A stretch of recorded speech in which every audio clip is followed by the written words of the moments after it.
Kode genetika. Apa itu kode genetika? Simak penjelasan berikutnya. Kode genetika. Kode genetik atau biasa yang disebut kodon merupakan rangkaian 3 basa nitrogen yang terdapat pada rantai deoksiribonukleik asid DNA atau ribonukleik asid DNA. Masing-masing kodon mewakili asam amino yang bergabung dengan rantai polipeptida pada saat sintesis protein. Kode genetik juga sering disebut dengan kodon triplet. Hal ini dikarenakan kode genetik terdiri atas kombinasi 3 nukleotida berurutan pada rantai mRNA. Kode genetik berisi informasi yang menentukan karakteristik makhluk hidup dan tersimpan dalam DNA.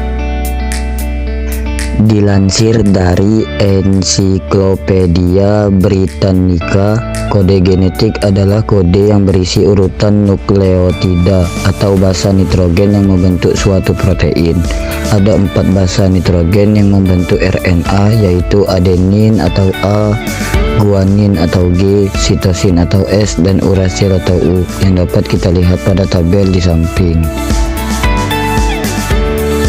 Menurut M.W. Nirenberg 1960 yang dikukuhkan oleh G.H. Khorana 1966, ada 3 rangkaian basa yang mengkodekan setiap jenis asam amino yang akan menyusun protein. Dengan demikian akan diperoleh 4 kali 4 kali 4 macam kode. Hal ini menyebabkan adanya satu jenis asam amino yang mempunyai lebih dari satu kode. Diketahui ada 20 macam asam amino, maka jika sebuah kodon terdiri dari satu nukleotida, maka didapatkan 4 pangkat 1 sama dengan 4 kodon. Maka hanya mengkode 4 asam amino, yaitu kode singlet. Jika sebuah kodon terdiri dari 2 nukleotida, maka didapatkan 4 pangkat 2 sama dengan 16 kodon. Maka baru dapat mengkode 16 asam amino, yaitu kode duplet. Jika sebuah kodon terdiri dari 3 nukleotida, maka didapatkan 4 pangkat 3 sama dengan 64 kodon.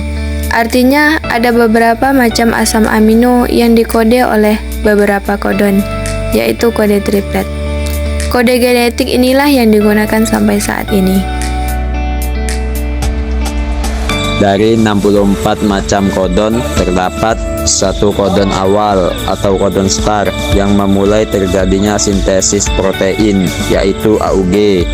3 kodon nonsense atau kodon stop yang mengakhiri sintesis protein, yaitu UAA, UAG, dan UGA. Kodon start dan kodon stop digunakan pada sintesis protein yang berlangsung di dalam inti sel dan ribosom menggunakan bahan dasar asam amino. Peran DNA dan RNA. DNA memiliki 2 rantai. Rantai sense nama lainnya coding atau anti-template. Rantai antisense nama lainnya anti-coding atau template. RNA memiliki 2 rantai, kodon mRNA pembawa pesan dari DNA, antikodon tRNA yang mentransfer DNA. Penjelasan ada pada video berikutnya.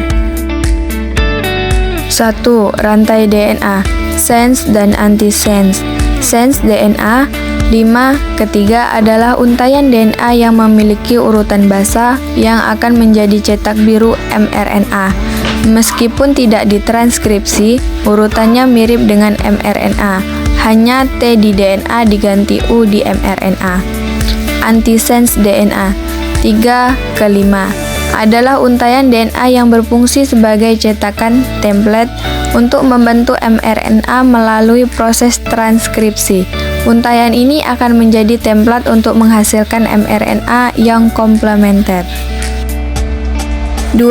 Pembentukan mRNA atau kodon. mRNA disintetis dari untaian DNA antisense. Urutan basa pada mRNA dibaca dalam kodon atau 3 basa berurutan. 3. Pembentukan tRNA atau antikodon. Setiap kodon pada mRNA akan berpasangan dengan antikodon yang terdapat pada tRNA. Antikodon adalah urutan 3 basa yang komplementer dengan kodon. Hubungan antara keduanya. 1. Transkripsi. Rantai antisense DNA menjadi cetakan untuk menghasilkan mRNA. 2. Pembentukan mRNA. Urutan basa pada mRNA yang baru terbentuk mirip dengan rantai sense DNA, kecuali timin diganti dengan urasil. 3. Translasi. Antikodon pada tRNA akan mengenali dan berpasangan dengan kodon pada mRNA. Proses ini membawa asam amino yang tepat ke ribosom untuk membangun rantai protein.